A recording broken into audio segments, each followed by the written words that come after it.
الصلاۃ والسلام علیک یا رسول اللہ وعلی آلک و اصحابک یا حبیب اللہ۔ پیارے محترم ناظرین، آج کی اس ویڈیو کے اندر ہم حکایات و کرامات غوث اعظم رحمۃ اللہ تعالیٰ علیہ سنیں گے۔ ویڈیو کو مکمل دیکھیے گا اور بیان کو مکمل سنیے گا انشاءاللہ۔ یہ بیان سننے کے بعد آپ کے دل میں حضور غوث پاک رحمۃ اللہ تعالیٰ علیہ کی محبت اور زیادہ پیدا ہو جائے گی۔ تو آئیے سب سے پہلے ہم درود شریف کی فضیلت سماعت کرتے ہیں۔ نبی کریم صلی اللہ تعالیٰ علیہ وآلہ وسلم نے ارشاد فرمایا، مسلمان جب تک مجھ پر درود شریف پڑھتا رہتا ہے فرشتے اس پر رحمتیں بھیجتے رہتے ہیں۔ اب بندے کی مرضی ہے کم پڑھے یا زیادہ۔ تو آپ بھی ایک بار درود شریف پڑھ لیجئے۔ صلو علی الحبیب صلی اللہ تعالی علی محمد صلی اللہ علیہ وآلہ وسلم۔ خانقاہ میں ایک باپردہ خاتون اپنے منع کی لاش چادر میں لپٹائے سینے سے چمٹائے زاروں کی طار رو رہی تھی۔ اتنے میں ایک مدنی منا دوڑتا ہوا آیا اور ہمدردانہ لہجے میں اس خاتون سے رونے کا سبب دریافت کرتا ہے۔ وہ روتے ہوئے کہتی ہے، بیٹا میرا شوہر اپنے لخت جگر کے دیدار کی حسرت لیے دنیا سے رخصت ہو گیا ہے۔ یہ بچہ اس وقت پیٹ میں تھا اور اب یہی اپنے باپ کی نشانی اور میری زندگانی کا سرمایہ تھا۔ یہ بیمار ہو گیا، میں اسے اسی خانقاہ میں دم کروانے لا رہی تھی کہ راستے میں اس نے دم توڑ دیا ہے۔ میں پھر بھی بڑی امید لے کر یہاں حاضر ہو گئی کہ اس خانقاہ والے بزرگ کی ولایت کی ہر طرف دھوم ہے اور ان کی نگاہ کرم سے اب بھی بہت کچھ ہو سکتا ہے، مگر وہ مجھے صبر کی تلقین کر کے اندر تشریف لے جا چکے ہیں۔ یہ کہہ کر وہ خاتون پھر رونے لگی۔ مدنی منع کا دل پگھل گیا اور اس کی رحمت بھری زبان پر یہ الفاظ کھیلنے لگے، محترمہ آپ کا منا مرا ہوا نہیں بلکہ زندہ ہے، دیکھو تو صحیح وہ حرکت کر رہا ہے۔ دکھیاری ماں نے بے تابی کے ساتھ اپنے منع کی لاش پر سے کپڑا اٹھا کر دیکھا تو وہ سچ مچ زندہ تھا اور ہاتھ پیر ہلا کر کھیل رہا تھا۔ اتنے میں خانقاہ والے بزرگ اندر سے واپس تشریف لائے۔ بچے کو زندہ دیکھ کر ساری بات سمجھ گئے اور لاٹھی اٹھا کر یہ کہتے ہوئے مدنی منع کی طرف لپکے کہ تو نے ابھی سے تقدیر خداوندی کے سر بستہ راز کھولنے شروع کر دیے ہیں۔ مدنی منا وہاں سے بھاگ کھڑا ہوا اور وہ بزرگ اس کے پیچھے دوڑنے لگے۔ مدنی منا یکا یک قبرستان کی طرف مڑا اور بلند آواز سے پکارنے لگا، اے قبر والو مجھے بچاؤ۔ تیزی سے لپکتے ہوئے بزرگ اچانک ٹھٹک کر رک گئے، کیونکہ قبرستان سے 300 مردے اٹھ کر اسی مدنی منع کی ڈھال بن چکے تھے اور وہ مدنی منا دور کھڑا اپنا چاند سا چہرہ چمکاتا مسکرا رہا تھا۔ ان بزرگ نے بڑی حسرت کے ساتھ مدنی منع کی طرف دیکھتے ہوئے کہا، بیٹا ہم تیرے مرتبے کو نہیں پہنچ سکتے، اس لیے تیری مرضی کے آگے اپنا سر تسلیم خم کرتے ہیں۔ پیارے محترم ناظرین، آپ جانتے ہیں وہ مدنی منا کون تھا؟ اس مدنی منع کا نام عبد القادر تھا اور آگے چل کر وہ غوث الاعظم رحمۃ اللہ تعالیٰ علیہ کے لقب سے مشہور ہوئے۔ پیارے محترم ناظرین، ہمارے غوث الاعظم رحمۃ اللہ تعالیٰ علیہ مادرزاد ولی تھے۔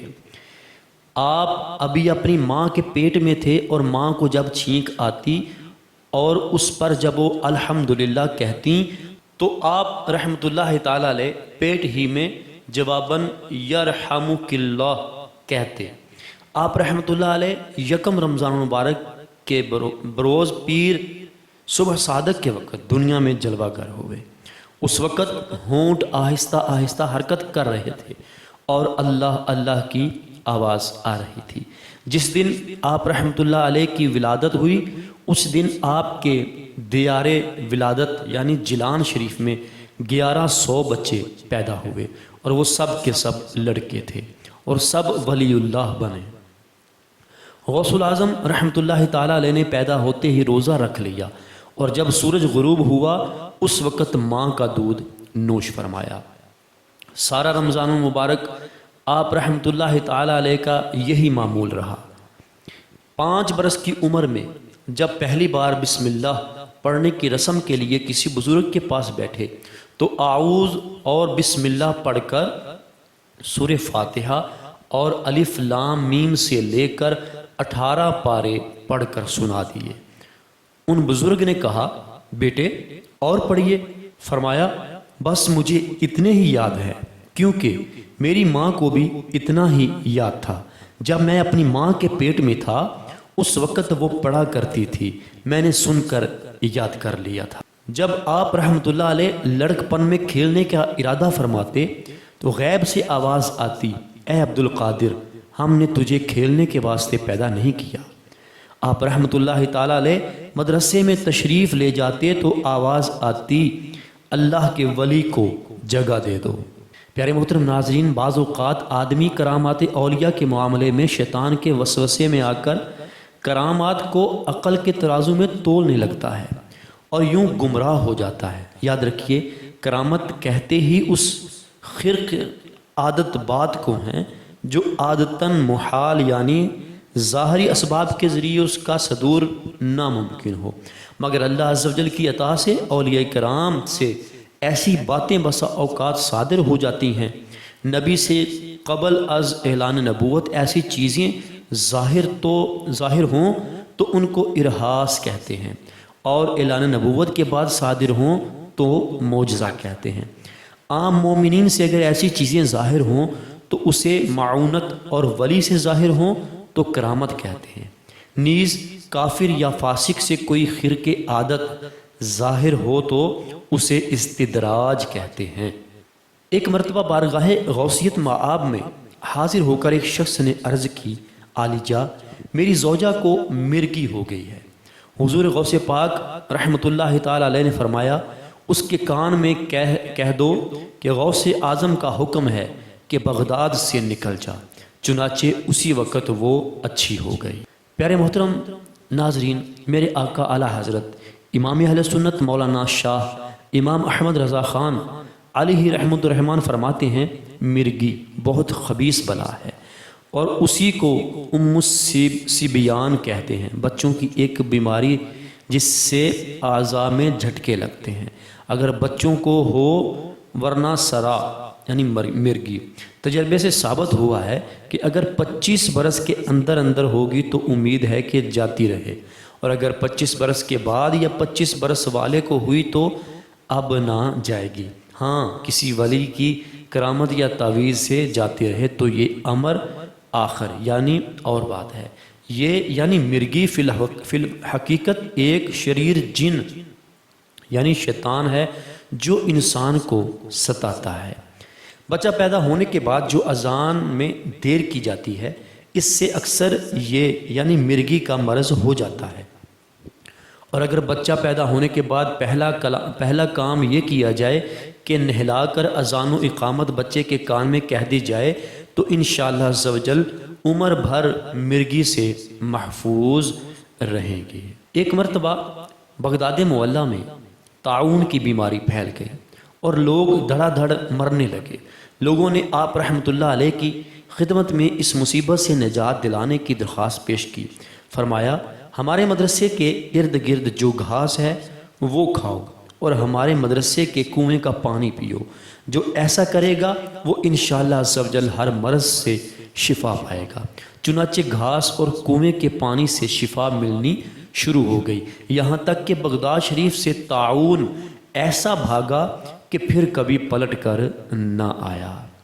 طبقات کبریٰ میں غوث اعظم رحمۃ اللہ علیہ کا یہ ارشاد بھی نقل کیا گیا ہے کہ جس مسلمان کا میرے مدرسے سے گزر ہوا، قیامت کے روز اس کے عذاب میں تخفیف ہوگی۔ اللہ کی ان پر رحمت ہو، ان کے صدقے ہماری بے حساب مغفرت ہو۔ ایک بار سرکار بغداد حضور سیدنا غوث الاعظم رحمۃ اللہ علیہ دریا کی طرف تشریف لے گئے۔ وہاں ایک بڑھیا کو دیکھا جو زارو قطار رو رہی تھی۔ ایک مرید نے بارگاہ غوثیت میں عرض کی، یا مرشدی، اس ضعیفہ کا اکلوتا خوب رو بیٹا تھا، بیچاری نے اس کی شادی رچائی، دولہا نکاح کر کے دلہن کو اسی دریا میں کشتی کے ذریعے اپنے گھر لا رہا تھا کہ کشتی الٹ گئی اور دولہا دلہن سمیت ساری بارات ڈوب گئی۔ اس واقعہ کو آج 12 برس گزر چکے ہیں، مگر ماں کا جگر ہے، بیچاری کا غم جاتا نہیں۔ یہ روزانہ یہاں دریا پر آتی اور بارات کو نہ پا کر رو دھو کر چلی جاتی ہے۔ حضور غوث العظم رحمۃ اللہ علیہ کو اس ضعیفہ پر بڑا ترس آیا۔ آپ رحمۃ اللہ تعالی علیہ نے اللہ عز و جل کی بارگاہ میں دعا کے لیے ہاتھ اٹھا دیے۔ چند منٹ تک کچھ بھی ظہور نہ ہوا، بے تاب ہو کر بارگاہ الہی میں عرض کی، یا اللہ اس قدر تاخیر کیوں؟ ارشاد ہوا، اے میرے پیارے، یہ تاخیر خلاف تقدیر و تدبیر نہیں ہے۔ ہم چاہتے تو ایک حکم کن سے تمام زمین و آسمان پیدا کر دیتے، مگر با مقتضائے حکمت 6 دن میں پیدا کیے۔ بارات کو ڈوبے 12 سال بیت چکے ہیں، اب نہ وہ کشتی باقی رہی ہے نہ ہی اس کی کوئی سواری۔ تمام انسانوں کا گوشت وغیرہ بھی دریائی جانور کھا چکے ہیں۔ ریزے ریزے کو اجزائے جسم میں اکٹھا کروا کر دوبارہ زندگی کے مرحلے میں داخل کر دیا ہے۔ اب ان کی آمد کا وقت ہے۔ اب یہ کلام اختتام کو بھی نہ پہنچا تھا کہ یکا یک وہ کشتی اپنے تمام تر ساز و سامان کے ساتھ معا دلہا دلہن و براتی سطح آب پر نمودار ہو گئی اور چند ہی لمحوں میں کنارے آ لگی۔ تمام باراتی سرکار بغداد رحمۃ اللہ علیہ سے دعائیں لے کر خوشی خوشی اپنے گھر پہنچے۔ اس کرامت کو سن کر بے شمار کفار نے آ کر سیدنا غوث اعظم رحمۃ اللہ تعالی علیہ کے دست حق پرست پر اسلام کو قبول کیا۔ پیارے محترم ناظرین، بے شک موت و حیات اللہ عز و جل کے اختیار میں ہے، لیکن اللہ عز و جل اپنے کسی بندے کو مردے جلانے کی طاقت بخشے تو اس کے لیے کوئی مشکل بات نہیں ہے، اور اللہ عز و جل کی عطا سے کسی اور کو ہم مردہ زندہ کرنے والا تسلیم کریں تو اس سے ہمارے ایمان پر کوئی اثر نہیں پڑتا۔ اگر شیطان کی باتوں میں آ کر کسی نے اپنے ذہن میں یہ بٹھا لیا کہ اللہ عز و جل نے کسی اور کو مردہ زندہ کرنے کی طاقت ہی نہیں دی تو اس کا یہ نظریہ یقیناً حکم قرآنی کے خلاف ہے۔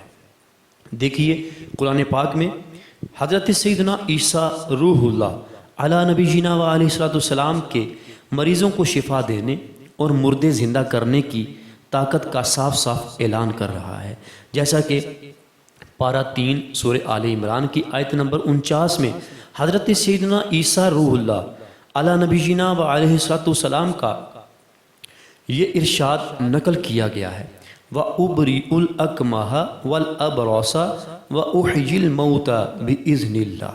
ترجمہ کنز ایمان، اور میں شفا دیتا ہوں مادرزاد اندھوں اور سفید داغ والے یعنی کوڑی کو، اور میں مردے جلاتا ہوں اللہ عز و جل کے حکم سے۔ امید ہے کہ شیطان کا ڈالا ہوا وسوسہ جڑ سے کٹ گیا ہوگا، کیونکہ مسلمان کا قرآن پاک پر ایمان ہوتا ہے اور وہ حکم قرآن کریم کے خلاف کوئی دلیل تسلیم نہیں کرتا۔ بہرحال اللہ عز و جل اپنے مقبول بندوں کو طرح طرح کے اختیارات سے نوازتا ہے اور بعطائے خداوندی ان سے ایسی باتیں صادر ہوتی ہیں جو عقل انسانی کی بلندیوں سے وراء الورا ہوتی ہیں۔ یقیناً اہل اللہ کے تصرفات و اختیارات کی بلندی کو دنیا والوں کی پرواز عقل چھو بھی نہیں سکتی۔ دور حاضر کا سب سے بڑا سائنسدان آئنسٹائن کہہ گیا ہے کہ میں نے ریڈیو دوربین کے ذریعے ایک ایسا کہکشاں تو دیکھ لیا ہے جو زمین سے 2 کروڑ نوری سال دور ہے، یعنی روشنی جو فی سیکنڈ 1,86,000 میل طے کرتی ہے وہاں 2 کروڑ سال میں پہنچے گی۔ مگر جہاں تک کائنات کی سرحدیں معلوم کرنے کا تعلق ہے، اگر میری عمر 1 ملین یعنی 10 لاکھ برس بھی ہو جائے تب بھی دریافت نہیں کر سکتا۔ سائنسدان کے برعکس خدائے رحمان عز و جل کے ولی حضور غوث اعظم رحمۃ اللہ علیہ کی نظر کی عظمت و شان دیکھیے۔ آپ فرماتے ہیں یعنی اللہ عز و جل کے تمام شہر میری نظر میں اس طرح ہے جیسے ہتھیلی میں رائی کا دانہ۔ میرے آقا اعلیٰ حضرت بارگاہ غوثیت مآب میں عرض کرتے ہیں وَرَفَعْنَا لَكَ ذِكْرَكَ کا ہے سایہ تجھ پر، بول بالا ہے تیرا، ذکر ہے اونچا تیرا۔ ابو مظفر حسن نامی ایک تاجر نے حضرت سیدنا شیخ حماد رحمۃ اللہ تعالیٰ علیہ کی بارگاہ میں حاضر ہو کر عرض کی، حضور میں تجارت کے لیے قافلے کے ہمراہ ملک شام جا رہا ہوں، آپ سے دعا کی درخواست ہے۔ سیدنا شیخ حماد رحمۃ اللہ علیہ نے فرمایا، آپ اپنا سفر ملتوی کر دیجئے، اگر گئے تو ڈاکو سارا مال بھی لوٹ لیں گے اور آپ کو قتل بھی کر ڈالیں گے۔ تاجر یہ سن کر بڑا گھبرایا، اسی پریشانی کی عالم میں واپس آ رہا تھا کہ راستے میں حضور غوث اعظم رحمۃ اللہ علیہ مل گئے۔ پوچھا کیوں پریشان ہیں؟ اس نے سارا واقعہ کہہ سنایا۔ آپ رحمۃ اللہ تعالیٰ علیہ نے ارشاد فرمایا، پریشان نہ ہوں، شوق سے ملک شام کا سفر کیجئے، انشاءاللہ عز و جل سب بہتر ہو جائے گا۔ چنانچہ وہ قافلے کے ساتھ روانہ ہو گیا۔ اسے کاروبار میں بہت نفع ہوا۔ وہ 1000 اشرفیوں کی تھیلی لیے ملک شام کے شہر حلب پہنچا۔ اتفاقاً وہ اشرفیوں کی تھیلی کہیں رکھ کر بھول گیا۔ اسی فکر میں نیند نے غلبہ کیا اور سو گیا۔ اس نے ایک ڈراؤنا خواب دیکھا کہ ڈاکوؤں نے قافلے پر حملہ کر کے سارا مال لوٹ لیا ہے اور اسے بھی قتل کر ڈالا ہے۔ خوف کے مارے اس کی آنکھ کھل گئی، گھبرا کر اٹھا تو وہاں کوئی ڈاکو وغیرہ نہ تھا۔ اب اسے یاد آیا کہ اشرفیوں کی تھیلی اس نے فلاں جگہ رکھی ہے۔ جھٹ وہاں پہنچا تو تھیلی مل گئی۔ خوشی خوشی بغداد شریف واپس آیا۔ اب سوچنے لگا کہ پہلے غوث الاعظم رحمۃ اللہ علیہ سے ملوں یا شیخ حماد سے۔ اتفاقاً راستے میں ہی سیدنا شیخ حماد رحمۃ اللہ علیہ مل گئے اور دیکھتے ہی فرمانے لگے، پہلے جا کر غوث اعظم سے ملو کہ وہ محبوب ربانی ہیں، انہوں نے تمہارے حق میں 17 بار دعا مانگی تھی، تب کہیں جا کر تمہاری تقدیر بدلی جس کی میں نے خبر دی تھی۔ اللہ عز و جل نے تمہارے ساتھ ہونے والے واقعہ کو غوث اعظم کی دعا کی برکت سے بیداری سے خواب میں منتقل کر دیا۔ چنانچہ وہ بارگاہ غوثیت مآب میں حاضر ہوا۔ غوث اعظم رحمۃ اللہ علیہ نے دیکھتے ہی فرمایا، واقعی میں نے تمہارے لیے 17 مرتبہ دعا مانگی تھی۔ مزید فرمایا، میں نے تمہارے بارے میں 17 در 17 سے لے کر 70 مرتبہ دعا مانگی تھی۔ اللہ عز و جل کی ان پر رحمت ہو اور ان کے صدقے ہماری مغفرت ہو۔ ایک غمگین نوجوان نے آ کر بارگاہ غوثیت میں فریاد کی کہ حضور، میں نے اپنے والد مرحوم کو رات خواب میں دیکھا، وہ کہہ رہے تھے، بیٹا میں عذاب قبر میں مبتلا ہوں۔ تو سیدنا غوث اعظم شیخ عبد القادر جیلانی رحمۃ اللہ علیہ کی بارگاہ میں حاضر ہو کر میرے لیے دعا کی درخواست کر۔ یہ سن کر سرکار بغداد حضور غوث اعظم رحمۃ اللہ علیہ نے استفسار فرمایا کہ تمہارے ابا جان میرے مدرسے سے کبھی گزرے ہیں؟ اس نے عرض کی، جی ہاں۔ بس آپ رحمۃ اللہ علیہ خاموش ہو گئے۔ وہ نوجوان چلا گیا۔ دوسرے روز خوش حاضر خدمت ہوا اور کہنے لگا، یا مرشد، آج رات والد مرحوم سبز حلہ یعنی سبز لباس زیب تن کیے خواب میں تشریف لائے۔ وہ بے حد خوش تھے، کہہ رہے تھے، بیٹا سیدنا شیخ عبد القادر جیلانی کی برکت سے مجھ سے عذاب دور کر دیا گیا ہے اور یہ سبز حلہ بھی ملا ہے۔ میرے پیارے بیٹے، تو ان کی خدمت میں رہا کر۔ یہ سن کر آپ رحمۃ اللہ علیہ نے فرمایا، میرے رب عز و جل نے مجھ سے وعدہ فرمایا ہے کہ جو مسلمان تیرے مدرسے سے گزرے گا اس کے عذاب میں تخفیف یعنی کمی کی جائے گی۔ ایک مرتبہ بارگاہ غوثیت مآب میں حاضر ہو کر لوگوں نے عرض کی کہ عالی جا، باب الازج کے قبرستان میں ایک قبر سے مردے کے چیخنے کی آوازیں آ رہی ہیں، حضور کچھ کرم فرما دیجئے کہ بیچارے کا عذاب دور ہو جائے۔ آپ رحمۃ اللہ تعالیٰ علیہ نے ارشاد فرمایا، کیا اس نے مجھ سے خرقہ خلافت پہنا ہے؟ لوگوں نے عرض کی، ہمیں معلوم نہیں۔ فرمایا، کیا کبھی وہ میری مجلس میں حاضر ہوا؟ لوگوں نے لا علمی کا اظہار کیا۔ فرمایا، کیا اس نے کبھی میرا کھانا کھایا؟ لوگوں نے پھر لا علمی کا اظہار کیا۔ آپ رحمۃ اللہ علیہ نے پوچھا کیا اس نے کبھی میرے پیچھے نماز ادا کی؟ لوگوں نے وہی جواب دیا۔ آپ رحمۃ اللہ تعالی علیہ نے ذرا سا سر اقدس جھکایا تو آپ رحمۃ اللہ تعالی علیہ پہ جلال و وقار کے آثار ظاہر ہوئے۔ کچھ دیر بعد فرمایا مجھے ابھی فرشتوں نے بتایا ہے کہ اس نے آپ کی زیارت کی ہے اور اسے آپ سے عقیدت بھی تھی، لہٰذا اللہ تبارک و تعالیٰ نے اس پر رحم کیا۔ الحمدللہ اس کی قبر سے آوازیں آنی بند ہو گئیں۔ جی محترم ناظرین، آج کی اس ویڈیو کے اندر ہم نے حضور غوث پاک کی حکایات اور کرامات کو سماعت کیا۔ یقیناً آپ نے اس کو سنا ہوگا اور آپ کو بہت اچھی لگی ہوں گی۔ اگر ہماری ویڈیو آپ کو اچھی لگی ہے تو اس کو لائک کیجئے، اچھا سا کمنٹ کر دیجئے اور ہمارے چینل کو سبسکرائب کیجئے، ساتھ ہی بیل نوٹیفیکیشن کو آل نوٹیفیکیشن پہ پریس کر دیجئے۔ اس کا فائدہ یہ ہوگا کہ ہماری روزانہ کے طور پہ آنے والی نئی ویڈیو آپ تک جلد سے جلد پہنچ جائے گی۔